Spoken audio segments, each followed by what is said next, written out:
Damos paso a la conferencia de hoy, denominada Todos podemos prevenir y detectar a tiempo el cáncer de mama, a cargo del doctor Miguel Ángel Guerrero Ramos, de quien nos permitiremos leer una breve semblanza.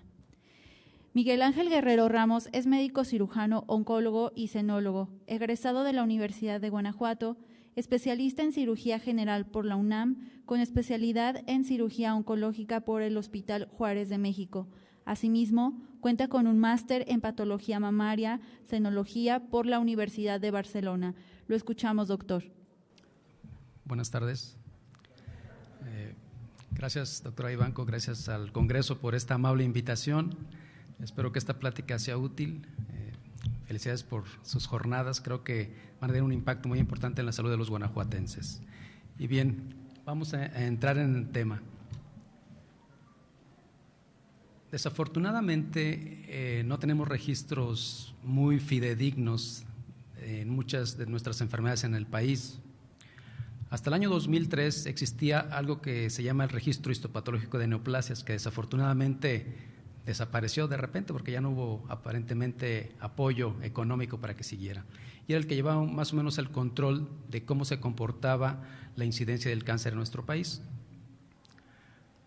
Pero a partir del 2006, los hospitales oncológicos más grandes empezaron a reunir sus casos y empezaron a observar algo bien interesante. Hasta antes de ese año, el carcinoma cervicouterino era el que tenía la mayor incidencia, la mayor mortalidad, pero en esos años hubo un cambio y vieron que poco a poco el cáncer de mama empezó a rebasar el cáncer cervicouterino, y a partir del 2006 el cáncer de mama ocupa el primer lugar en incidencia y desafortunadamente en mortalidad por cáncer. Y vean ustedes que el cáncer de mama representa el 11% de la totalidad del cáncer en nuestro país, aumenta a una tasa de 1.5% anual. El grupo de edad más afectado es entre los 40 y 59 años. Fíjense que algo bien interesante, en el año 2000 apareció una publicación donde reunieron también los principales centros oncológicos del país sus casos de cáncer de mama y observaron que la edad al momento del diagnóstico en nuestro país era de 52 años. Y se hizo una comparación en ese momento con la Unión Europea, en el cual ellos encontraban que la edad al momento del diagnóstico era 62 años en promedio en Europa, y en Estados Unidos entre 59 y 60 años. Esto de repente llamó la atención, dice, oye, ¿qué está pasando en México? El momento de diagnóstico son 10 años antes. Entonces, por eso fue que nuestra norma oficial mexicana estableció que a partir de los 40 años tendría que hacerse la primera mastografía. Si nosotros viéramos en otros países, en Estados Unidos se indica a partir de los 50 años, en la Unión Europea en algunos países en los 40, 45, otros a 50, porque depende mucho de su epidemiología. ¿Y cuál es la causa de que nuestro país sea a una edad mucho más temprana? Pues no hay una respuesta hasta el día de hoy. Se han establecido algunas hipótesis, se han hecho algunos estudios en el Instituto Nacional de Perinatología, en el Hospital de la Mujer en México, estudios de encuestas, y se ha visto que estas mujeres, aparentemente un porcentaje importante, tienen su primera menstruación antes de los 12 años. Parece ser que los 12 años es una etapa en cual la mujer, si tiene su menstruación después de los 12 años, la posibilidad de cáncer de mama se reduce un poco, pero si es entre los 10 y los 12 años, se incrementa de una manera muy importante. ¿Por qué razón? Porque se ha visto que en ese momento, entre los 11 y los 12 años, es cuando la mama inmadura de una mujer es mucho más susceptible al cambio estrogénico. Y al haber ahí digamos que una explosión y una liberación a grandes cantidades de estrógenos para el desarrollo de la mujer, es cuando ese epitelio tan sensible toma desde ese momento el riesgo de tener cáncer, y si le vamos asociando a lo largo de los años más factores de riesgo que ahorita los vamos a comentar, la posibilidad de tener cáncer se incrementa, y parece ser que esa es la razón por qué un porcentaje importante de nuestras mujeres tienen el cáncer a una edad mucho más temprana que en otros países. Y como ustedes pueden ver en el último renglón, cada 2 horas muere una mujer por cáncer de mama en nuestro país, a pesar de todas las campañas y de los mejores tratamientos, y eso es algo que preocupa, que no lo hemos podido mejorar todavía. ¿Y cuál es la incidencia? Más o menos se calcula que hay entre 15 y 25 casos por cada 100,000 habitantes de cáncer de mama como incidencia a nivel nacional. Vean ustedes que Guanajuato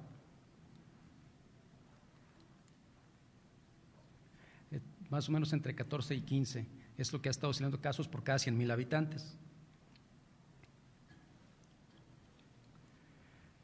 Como ya lo comentaron, si encontramos el cáncer en etapa muy temprana, tenemos la posibilidad de curar casi al 100% de las pacientes. Y otra ventaja, se puede conservar la glándula mamaria hasta en un 90% de los casos, es otra de las partes importantes. Y como también ya lo comentaron, en los hombres también da cáncer de mama, es mucho menos frecuente, se calcula que hay un caso en un hombre por cada 200 mujeres. ¿Y cuáles son los factores de riesgo? Desafortunadamente el cáncer es multifactorial, no hay una sola causa.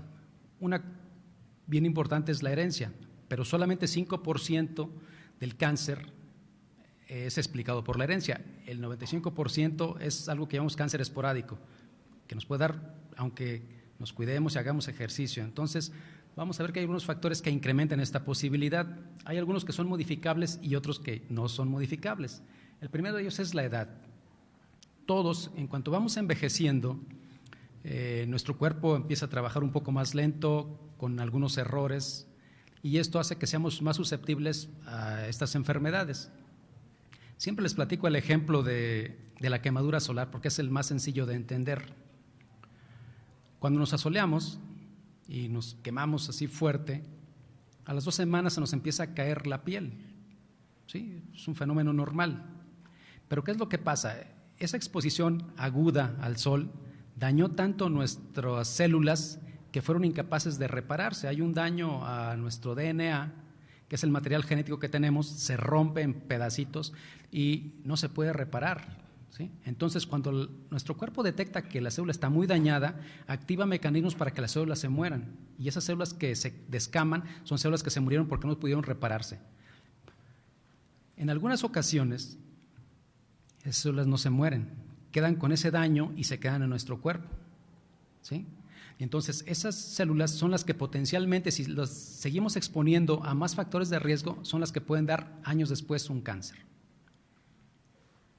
Y como ya les comentaba, conforme vamos envejeciendo, nuestros mecanismos fallan. Habitualmente de niño, pues es muy fácil que hasta una herida rápido sana. Conforme pasa el tiempo, es un poco más lento, más posibilidades de infección. ¿Por qué? Porque nuestros mecanismos celulares se hacen más lentos y con más errores. Y eso pues no lo podemos evitar. Conforme vamos envejeciendo, nos acercamos más al riesgo de tener un cáncer. La otra es la parte genética. Si nosotros tenemos 2 o 3 familiares con cáncer y del mismo cáncer, es muy probable que uno herede ese riesgo. Cuando tenemos personas en las cuales en su historia clínica detectamos que ya la hermana tuvo cáncer, que la mamá tuvo cáncer, que la abuela tuvo cáncer de mama, pues es una paciente que cumple criterios para un cáncer potencialmente hereditario. Tenemos que hacer estudios especiales para buscar algunos genes de riesgo, que son habitualmente unos que se llaman BRCA1 y BRCA2. Son esos genes que ya se pueden hacer estudios, y si los encontramos con alteraciones que se llaman mutaciones, esa paciente, esa persona tiene mucho más riesgo de cáncer, y es en la que nosotros podemos hacer algunas intervenciones para reducir el riesgo, como quitarle los pechos, que es algo muy agresivo, pero que es algo que puede quitarle el riesgo de que tenga cáncer de mama, y también los ovarios, y ahorita vamos a explicar por qué. Como ya lo comentaba, la exposición crónica a los estrógenos es el principal factor de riesgo. Así como en el hombre la exposición crónica a los andrógenos da riesgo de cáncer de próstata, en la mujer la exposición crónica a los estrógenos da riesgo de cáncer de mama. Entonces, si habíamos comentado que se empiezan a arreglar antes de los 12 años, si tienen su embarazo después de los 30 años o no tienen embarazos o dejan de arreglar después de los 50 años, todos esos años de exposición estrogénica crónica sobre el tejido mamario es un factor de riesgo para tener cáncer, que obviamente no todas lo van a tener, también hay otros factores que influyen para que se incremente esta posibilidad. El consumir terapia de reemplazo hormonal. La terapia de reemplazo hormonal habitualmente lleva estrógenos, pequeñas cantidades de progesterona. En el año 2000 empezaron a aparecer muchas publicaciones en Estados Unidos donde asociaban la terapia de reemplazo hormonal a mucho más riesgo de cáncer, ¿sí? Y a partir de ahí muchas mujeres en Estados Unidos dejaron de tomar este tipo de terapias para reducir síntomas del climaterio, que son los bochornos, el dolor de cabeza, la irritabilidad. y a partir de ahí la incidencia empezó a disminuir, solamente con esta medida de eliminar la terapia de reemplazo hormonal. Obviamente, si la mujer tiene síntomas muy severos, hay que hacer un estudio muy cuidadoso y sí se puede dar esta terapia de reemplazo hormonal, pero siempre con muchos cuidados, haciendo estudios con cierta regularidad para, si en algún momento dado tiene este riesgo de cáncer, diagnosticarlo en etapa temprana. El consumir alcohol, se ha visto que arriba de 30 gramos al día incrementa la posibilidad de tener cáncer, no solo de mama, sino de próstata, de intestino delgado, de estómago, de páncreas. Y algo que del 2000 para acá nos ha generado mucha preocupación es el cáncer asociado a la obesidad y al sobrepeso. Porque como ustedes saben, somos uno de los países con mayor sobrepeso y obesidad del mundo, si no es que el primero, en obesidad en adultos y en obesidad infantil. Y vean ustedes, todos los tumores que se asocian al incremento del peso y la obesidad, no solo es el cáncer de mama, ¿sí? De hecho, es más probable que teniendo sobrepeso y obesidad nos dé cáncer de colon, que actualmente es la tercera causa de muerte en México. Es el que ha crecido a mayor velocidad en los últimos años en nuestro país. Y en Estados Unidos ya es la segunda causa de muerte el cáncer colorectal. Y es el que está más asociado al sobrepeso y a la obesidad. En la mujer, obviamente, el de mama y el de endometrio. El cáncer de la matriz también se asocian mucho. Pero vean ustedes que hay más. Algunos tumores cerebrales, el cáncer de tiroides, esófago, hígado, estómago, vías biliares, páncreas, riñón. Todos esos se han visto asociados al incremento de peso y a la obesidad. En la última encuesta nacional de salud, más o menos andamos como un 34-35% de sobrepeso y otro tanto de obesidad. En total, como 75% de nuestra población sufre sobrepeso y obesidad. Entonces, se calcula que para el año 2030 el cáncer sea la primera causa de muerte, no solo en México, sino en el mundo, y mucho de esto asociado a la obesidad, ¿sí? La OMS calcula actualmente que 20% del cáncer es por lo que comemos, un 30% por fumar. Entonces, vean ustedes, dejando de fumar, dejando de consumir alcohol y con una dieta adecuada, se pudiera eliminar casi el 50% de la incidencia de cáncer en el mundo, no solo de cáncer de mama. ¿Y cómo se produce el cáncer? Pues, aunque hay mecanismos que todavía no entendemos, se sabe que diario estamos expuestos a estos factores de riesgo, a lo que comemos, a la contaminación, al estrés, a la edad. Todos esos factores de riesgo están actuando diario sobre nuestras células, generando mutaciones que nos pueden llevar a que nuestras células se transformen en un cáncer. Esta célula cancerosa, una vez que ya adquirió su capacidad de hacer un tumor, no solo se queda ahí como célula, sino que empieza a dividirse, a invadir otros órganos y a irse a distancia. A través de los vasos sanguíneos se puede ir a otros órganos, al hígado, a los pulmones, a los huesos, etcétera. Y ahí es muy problemático ya poder curarlo, porque es una enfermedad que ya está diseminada. Y algo bien preocupante, en estudios experimentales se ha demostrado que tumores hasta de 5 milímetros empiezan a sufrir porque requieren oxígeno, requieren alimentación y tienen mecanismos para engañar al cuerpo para que le produzca vasos sanguíneos y le dé nutrición, ¿sí? Eso se llama angiogénesis. Y es un mecanismo que hacen muchos tumores para poder adquirir nutrientes, pero aparte de eso, les da acceso a los vasos sanguíneos para poder diseminarse. Y bueno, pues puede haber enfermedad en los pulmones, en el hígado, hueso y prácticamente en todos lados. Desafortunadamente, no hay una manera de prevenirlo. Sí hay manera de reducir el riesgo y también de curarlo con un diagnóstico temprano. ¿Y cómo hacemos el diagnóstico temprano? El único estudio que ha demostrado reducir la mortalidad en estudios de investigación es la mastografía, ¿sí? Y por ahí hay algunas publicaciones a partir del 2010 que algunos cuestionan la mastografía, pero hasta el día de hoy es el estándar para reducir el riesgo para el diagnóstico temprano y que tiene un impacto en la mortalidad. En otros países ya ni recomiendan la exploración clínica ni la autoexploración. ¿Por qué? Porque han hecho estudios y ensayos clínicos que les llaman ellos, en los cuales no han demostrado reducción en la mortalidad. Nosotros, ¿por qué sí debemos proponerla y todos los días estar trabajando en que la mujer se tiene que hacer la autoexploración? Porque 60% de las pacientes que vemos en la consulta no nos llegan con la mastografía con una lesión de riesgo, nos llegan porque se tocaron una lesión, ¿sí? Entonces, para nosotros en nuestro país y en nuestra realidad, sí es bien importante la autoexploración. Por eso estamos todos los días, ¿sí? Y en los medios de comunicación, autoexplórate. ¿Por qué? Porque ese 60%, si lo pueden detectar lo más temprano posible, hay más posibilidades de curación. Apenas la semana pasada vi una jovencita, 21 años, que llega porque se acaba de tocar un tumor, pero un tumor que mide 7 centímetros. 7 centímetros, es un tumor impresionantemente grande. Entonces, ¿por qué seguimos proponiendo la autoexploración? Porque quien se puede conocer mejor es la misma mujer.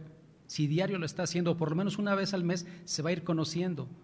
Porque aparte va a ir sabiendo que durante el mes no es lo mismo, como que la consistencia cambia dependiendo del ciclo. Entonces, ¿quién se puede conocer mejor? Ni siquiera es el médico, es la propia paciente. Y es la que ya conociéndose puede decir, esto no lo había notado. Después de años de revisarse, ya se va conociendo. Y tiene la capacidad, eso sí se ha estudiado, que si una mujer hace la autoexploración de manera mensual, puede detectar tumores hasta de 1 centímetro. ¿Sí? Y no esperar a que midan 5 o 8 centímetros. ¿Sí? Entonces, sí tenemos que seguir promoviendo la autoexploración. ¿Por qué? Porque nos permite que la mujer lo encuentre lo más temprano posible. Porque aunque hay muchos mastógrafos, todavía hay personas que no van a hacerse la mastografía. Entonces, para nosotros sí es importante seguir promoviendo la autoexploración. Ahora, ¿cómo se hace esta autoexploración? Porque a veces es difícil saberlo. Y esta técnica es la misma que hacemos los médicos y el personal que está entrenado en hacer la exploración mamaria. Y básicamente hay 3 maneras de hacerlo. Primero hay que conocer los límites de la mama, que son la clavícula, la línea paraesternal, el surco inframamario y la línea axilar media, ¿sí? Esto es todo el límite de la glándula mamaria, es lo que hay que revisar completamente. ¿Y cómo lo podemos hacer con esas 3 técnicas?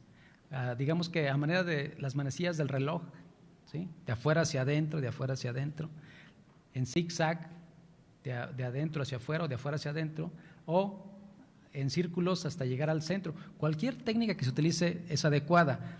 La característica que debe tener es que siempre debe incluir todo el tejido mamario, ¿sí? Ahora, ¿cuándo se debe hacer? Cuando la mujer ya dejó de arreglar, que ya está en la menopausia, pues escoger cualquier día del mes.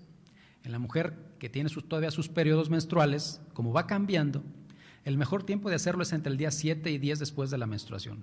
¿Desde cuándo se cuenta? Desde el primer día de sangrado, ¿sí? Del día 7 y el 10 es cuando hay menos estímulo estrogénico y progestágeno a la mama, y es cuando pueden detectarse cualquier lesión, por pequeña que sea. Es cuando hay menos congestión y se puede revisar mucho mejor. Es el mejor momento para hacer la autoexploración. Y básicamente, ¿qué tienen que hacer aparte de palparse? Pues verse frente al espejo, ver si hay algún cambio, alguna retracción del pezón, cambio de coloración, un abultamiento, una retracción de la piel, cualquier característica que no había notado antes, hay que buscar atención médica. Y después, como ya les comentaba, con cualquier técnica, revisar todo el tejido mamario, al final la axila y después la región supraclavicular, arriba, así, aquí en el cuello, porque son los sitios donde puede haber ganglios. Y eso mismo es lo que hacemos el personal de la salud, ¿sí? Cuando van a su revisión, revisamos exactamente lo mismo, buscando alguna anormalidad. Y quiero comentarles que ninguna bola o tumor en la mama es normal, ¿sí? Si van y le dicen, oye, ¿tienes un tumor? No, pues de ahí quédate, no hay problema. Ninguno es normal, aunque sea benigno, ¿sí? Entonces, si hay un tumor en la mama, hay que evaluarlo. Si es benigno, qué bueno, pero siempre hay que descartar cáncer y no hay que esperarse. Como ya les comentaba, por norma oficial mexicana la mastografía, la primera a partir de los 40 años. Después hay que hacerla de manera anual. ¿Cuándo se deja de hacer? La norma no lo establece, dice que hasta los 65 probablemente. Y después de la segunda mastografía negativa, se debe hacer cada año. Pues la verdad es que nadie en el mundo tiene un consenso. Ahí le dejan la responsabilidad al médico. Dice, el médico tiene que decidir si es cada 2 o cada 3 años, dependiendo de cada paciente y de sus antecedentes. Pero si hay factores de riesgo, tiene que ser cada año, ininterrumpidamente. ¿Cuándo se suspende? No hay un consenso mundial de cuándo suspenderla. Muchos dicen que a los 65, otros que a los 70 años, pero no hay un consenso a nivel mundial. Y bueno, hay algunas lesiones que nosotros vemos en la mastografía que nos preocupan y que la llamamos lesiones de riesgo. Cuando la paciente toca algo anormal, hacemos una mastografía o la paciente asintomática va a su campaña o va porque ya le toca su mastografía y nos dice que hay una lesión de riesgo, el siguiente paso es hacer una biopsia. Y a una biopsia es algo que le tenemos mucho miedo, ¿sí? Y esto es ¿por qué? Porque hemos tenido la herencia de que desde Hipócrates, que recomendaba si es un cáncer ni lo trates porque la gente se muere más pronto si lo manipulas, ¿sí? Y es algo que todavía arrastramos hasta el día de hoy. Pero ¿quién se va a dejar quitar una mama? ¿Quién se va a dejar quitar la próstata sin una biopsia? Oye, si no tengo cáncer, ¿por qué me vas a hacer eso? Entonces, la biopsia es requerida para poder hacer un diagnóstico, ¿sí? Entonces, no hay que tener miedo a las biopsias cuando es necesario. ¿Por qué? Porque es la única manera de saber al 100% si ese es un cáncer o no lo es. Y hay dos maneras de hacerla. Cuando hay pacientes que nos llegan con la mastografía y los tocamos, no se le toca nada, ¿sí? Clínicamente no tiene nada palpable, pero en la mastografía hay una lesión de riesgo. Entonces ahí le pedimos al radiólogo intervencionista que haga la biopsia, ya sea guiada por ultrasonido o por mastografía, pero necesitamos evaluar ese tejido. Si no se puede, tenemos que hacerlo por un procedimiento especial que se llama marcaje, que se hace en quirófano. Y el radiólogo nos marca esa lesión previo a la cirugía y ya en quirófano nosotros extraemos ese tejido de riesgo.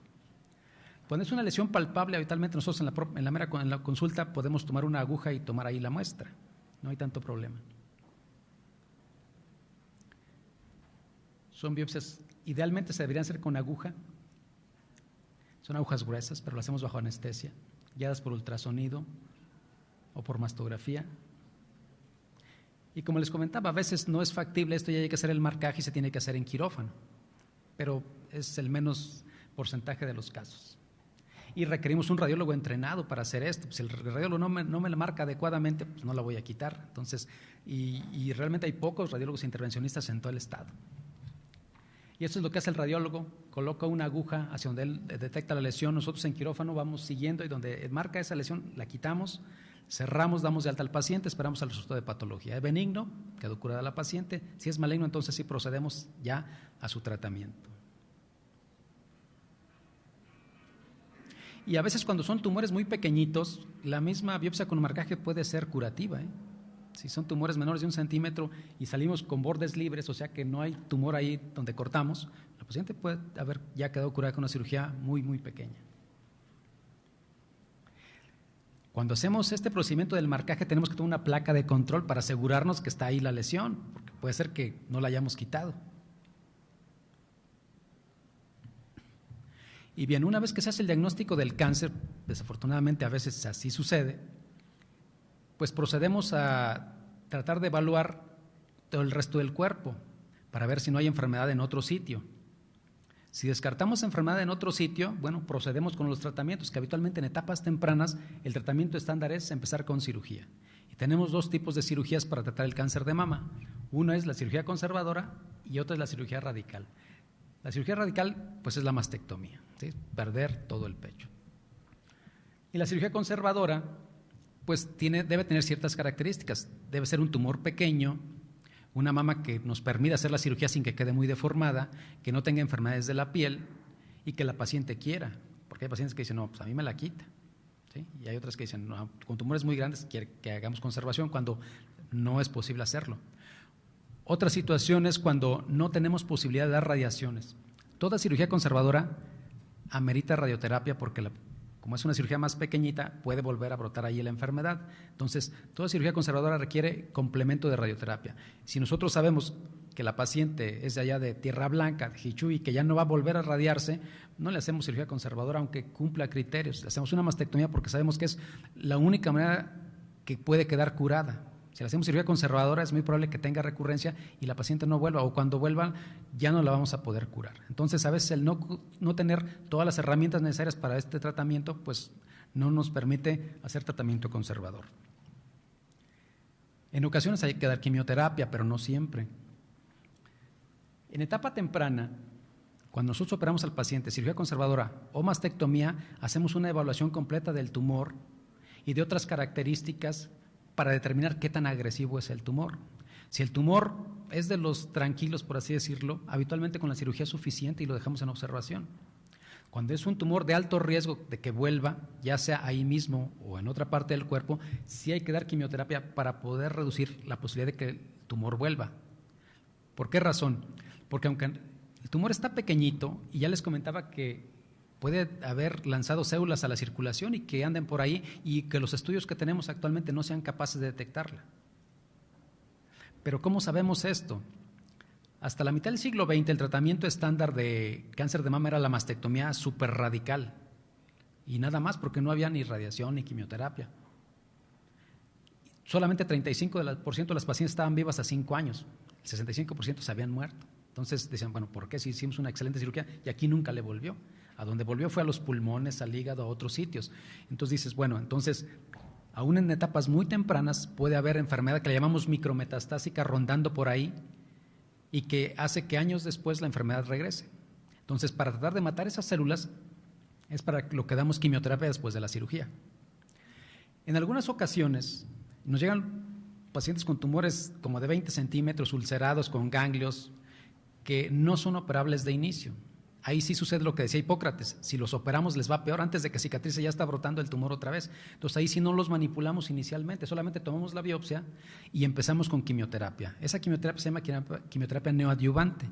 El objetivo de esta quimioterapia es, aparte de matar la enfermedad micrometastásica, es reducir el tamaño tumoral, permitir una cirugía más limitada y que donde cortemos ya no haya tumor.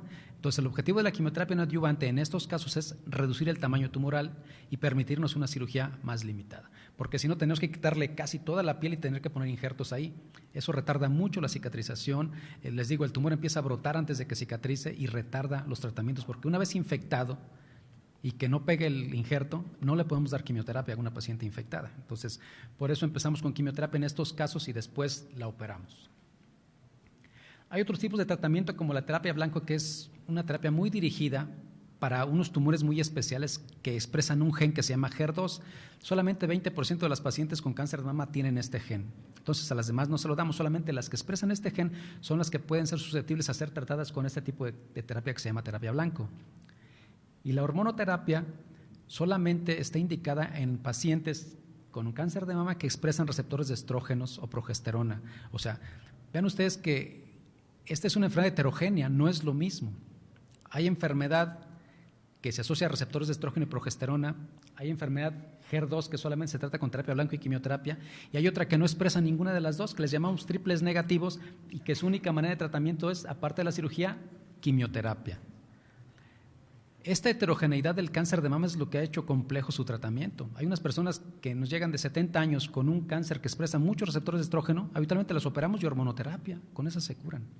Pero nos llegan mujeres de 45 años con un triple negativo, hay que darle quimioterapia, terapia blanco, cirugía, y aún así pueden volver porque son tumores más agresivos.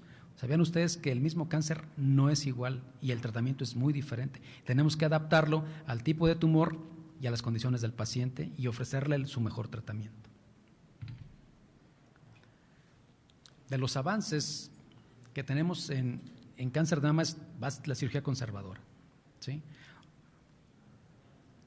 Cuando operamos a una paciente y sale con su pecho, su estado psicológico es muchísimo mejor que la paciente que sale amputada de su mama, ¿sí? Y eso le permite enfrentar mejor lo que sigue, que no es nada fácil, ¿sí? Si aparte le hacemos mastectomía y luego darle la quimioterapia que le va a tirar unos días en la cama, la va a hacer sentir muy mal, y más el duelo que está sintiendo por el diagnóstico, por preguntarse por qué a mí, que es lo más frecuente y que tarda un tiempo en recuperarse de este golpe. Entonces ha permitido que las pacientes puedan afrontar un poco mejor lo que sigue la cirugía conservadora.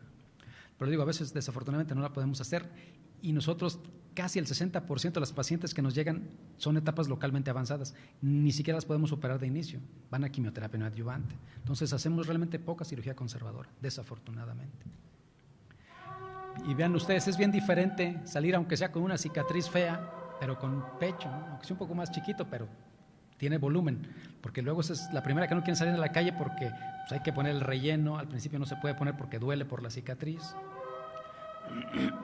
Y vean ustedes que aunque queda un poco más pequeño, pues esto hace que el sentimiento sea de pérdida sea mínimo.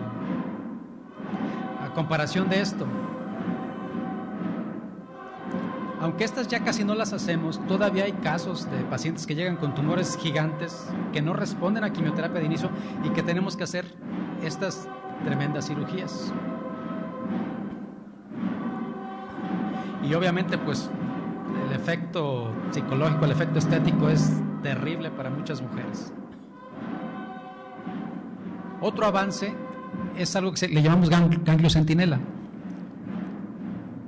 Históricamente, cuando operamos a las pacientes con cáncer, les hacíamos disección de los ganglios de la axila y podían tener esto como efecto secundario, el edema crónico de ese brazo.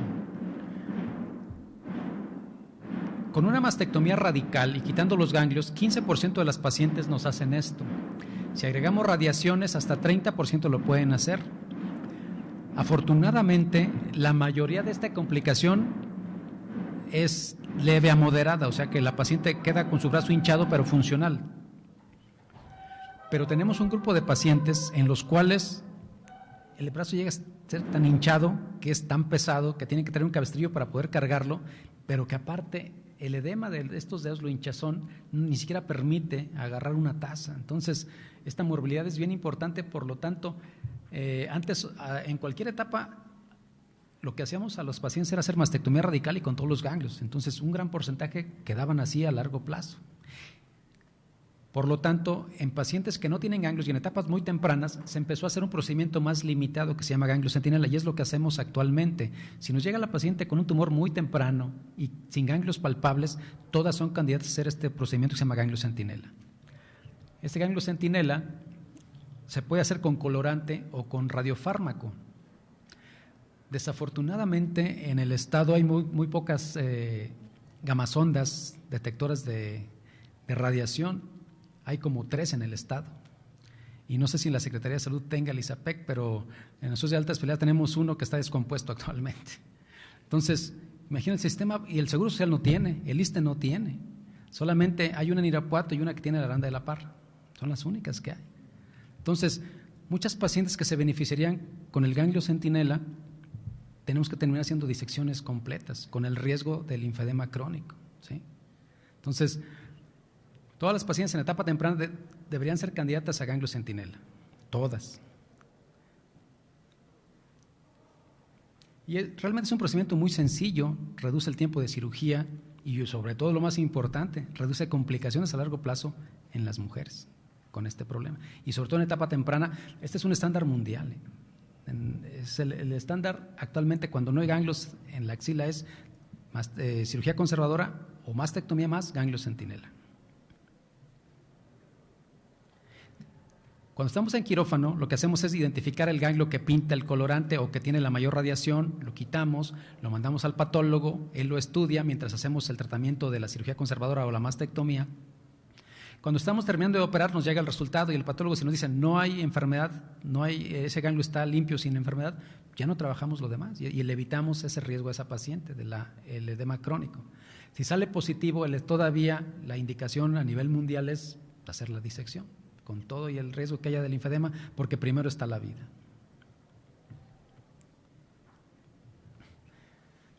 Otra cosa que también ha mejorado muchísimo, sobre todo la parte psicológica, es la reconstrucción, Y tenemos 2 tipos de reconstrucción, una que es inmediata y otra que es retardada. Idealmente deberíamos hacer la inmediata, pero solamente podemos hacer la reconstrucción inmediata en pacientes con tumores muy chiquititos y que sean ganglios negativos, ¿sí? Entonces hay pocas pacientes, pero lo ideal sería que hiciéramos la mastectomía o la cirugía conservadora y en ese momento poner el implante, que la paciente saliera reconstruida. Ese sería el ideal por el que andamos trabajando actualmente. Cuando no es factible, los casos que les comentaba que llega con un tumor muy avanzado, que hay que dar quimioterapia primero, luego después operar, luego radiación, tenemos que esperar de 6 meses a 1 año después de terminar el tratamiento, ver que la enfermedad no regrese y pasarla a un proceso de reconstrucción retardada, que es más doloroso, es más complejo, implica más cirugías. Vean, es una paciente con reconstrucción inmediata, ¿sí? Digo, no es lo mismo, pero sale con volumen, ¿sí? Puede ponerse su ropa, puede salir a la playa ya con un brasier especial, un traje de baño especial. Es cirugía conservadora un poco más limitada con rotación de un colgajo, pero que vean la simetría y el volumen, pues es muy bueno, a diferencia de esto, ¿sí? O de esto que es una mastectomía bilateral, pero que está operada con una cirugía retardada que ya se le colocaron sus implantes.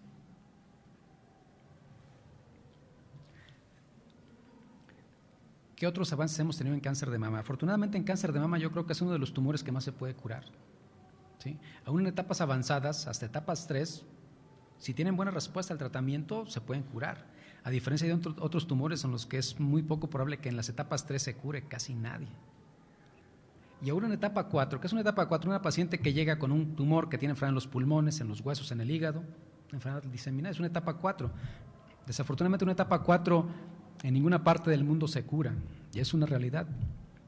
Pero ¿qué hemos logrado con los avances actuales? Hasta antes del 2000 era muy raro que una mujer en etapa 4 viviera más de 2 años. Actualmente, una paciente en etapa 4 a 10 años está viva y como si nada, ¿sí? Claro que todavía hay por ahí enfermedad, pero tenemos ya tantos tratamientos que si recae, un tratamiento, vuelve a recaer, otro tratamiento, y mantenemos a las pacientes por mucho tiempo.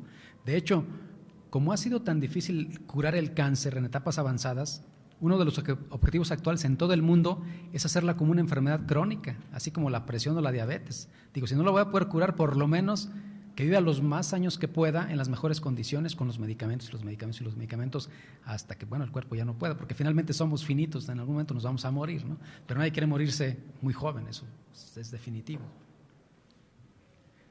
Otro avance importante que desafortunadamente no lo tenemos todavía aquí en nuestro país es lo que se llama biopsias líquidas. La biopsia líquida ya no es tomar tejido como lo hacemos actualmente, que quitamos un pedazo del tumor. Es en sangre medir células tumorales circulantes o DNA tumoral circulante con técnicas especiales bioquímicas y en las cuales nos puede dar un control del beneficio de la quimioterapia. En otros países lo que hacen cuando ya tienen el diagnóstico del tumor y le van a dar quimioterapia, se toma una muestra y con cada ciclo de quimioterapia se va tomando una muestra y van viendo cómo las células circulantes o el DNA tumoral circulante va disminuyendo. Y de hecho, el estándar, por ejemplo, sin tener esa tecnología, es dar 8 ciclos de quimioterapia previo a una cirugía o 8 ciclos de quimioterapia después de la cirugía. Teniendo las células circulantes como control, se le puede dar quimioterapia y si todavía al 8º ciclo hay células circulantes, le damos más hasta que desaparezcan, ¿sí? Es como los antibióticos, das hasta que cierto tiempo y 2 días más de consolidación. Entonces igual, lo están haciendo, dando el tratamiento, evaluando las células tumorales circulantes y hasta que desaparecen, termina el tratamiento. Eso parece ser que va a generar mejores respuestas y más posibilidades de curación.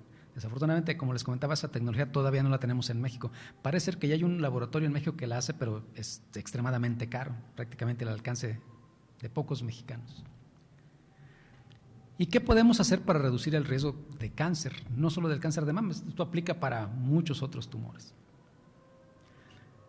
Lo que no podemos quitarnos pues, es lo que ya tenemos de herencia y los riesgos que tengamos, lo propio de cada uno. Pero los factores modificables, si fumamos, pues dejar de fumar. Si tomamos alcohol, pues bajarle o quitarlo definitivamente. Aunque bueno, los cardiólogos que están en contra de eso dicen, oye, 2 copitas diarios, pues te reduce el riesgo de infarto.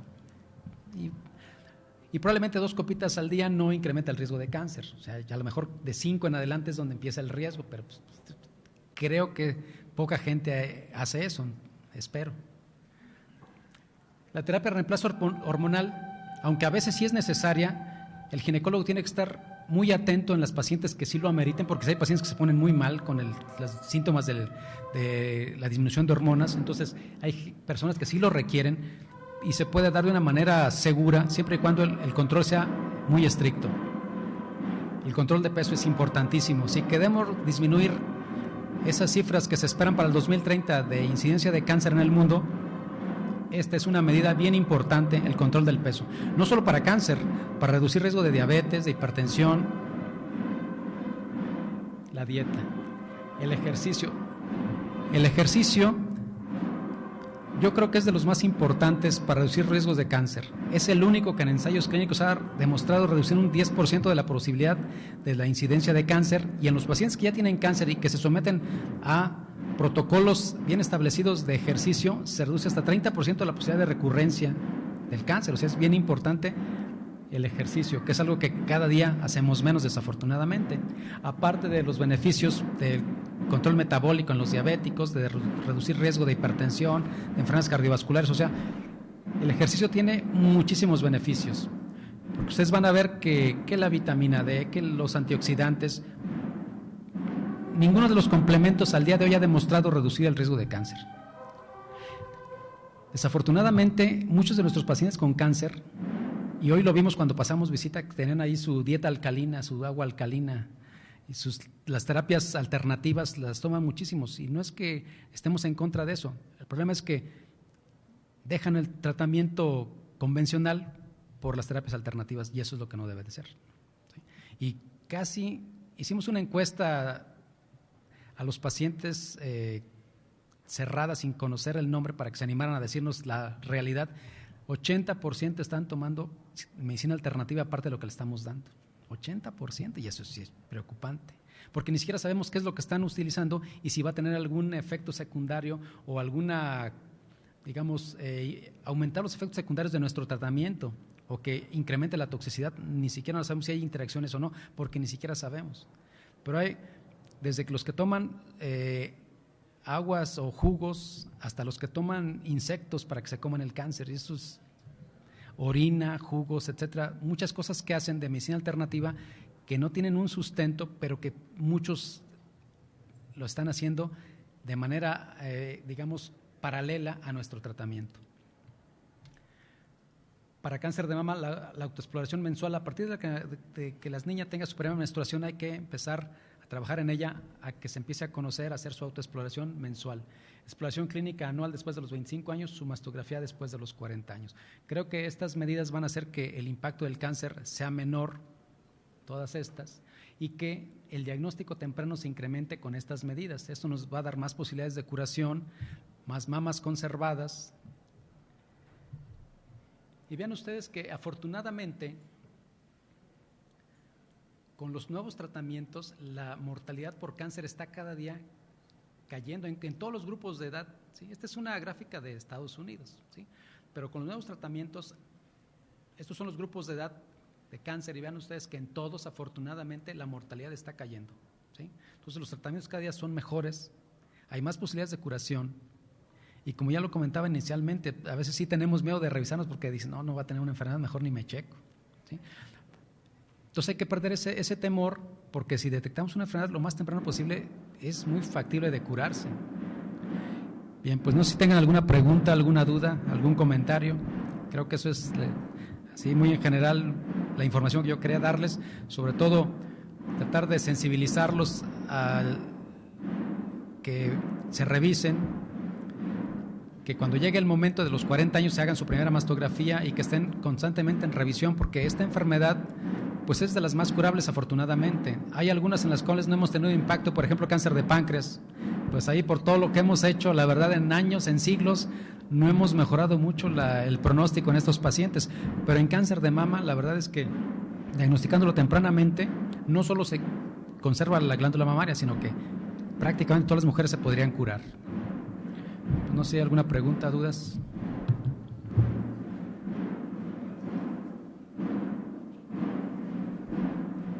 Gracias, doctor. Y también agradecerle su estoicismo con todos los ruidos externos que ha continuado usted exponiendo.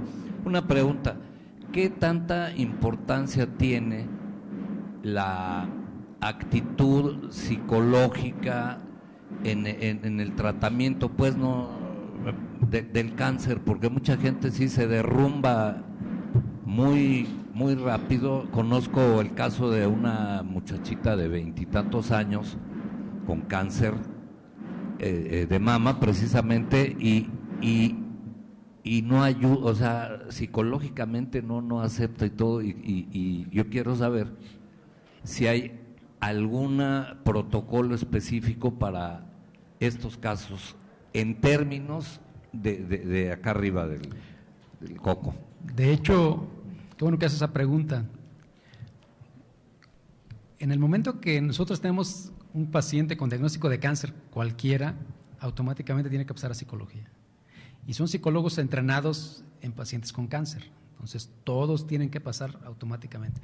Porque ese diagnóstico, la verdad, sí es muy fuerte. El periodo de negación a veces hace que los pacientes no tomen decisiones adecuadas. Entonces, siempre el apoyo psicológico debe de estar. Desafortunadamente, la falta de psicólogos en las unidades hace que no vayan los pacientes, no encuentren cita temprano, y eso retarda la evaluación de estos pacientes, pero obligadamente todo paciente con cáncer debería pasar a consulta psicológica, todo. ¿Por qué? Porque va a quitarles un poco la ansiedad y les va a permitir afrontar un poco mejor el diagnóstico y tratar que el periodo de negación se acorte lo más posible y que puedan adaptarse a los tratamientos a los que van a ser sometidos. Disculpe, doctor, cuando a una mujer le hacen una mastografía y se detectan calcificaciones, ¿la calcificación también es un riesgo? Hay calcificaciones benignas y malignas. Hay unas muy grandes ahí que desde que las vemos no representan ningún riesgo, pero cuando son en 1 centímetro cuadrado, más de 5 muy irregulares de diferente tamaño, es un criterio de alto riesgo y habitualmente el radiólogo ya nos lo marca con clasificación de 4 y esas personas tienen que ser sometidas a una biopsia, pero la mayoría de las calcificaciones, sobre todo cuando son aisladas, no tienen ningún riesgo.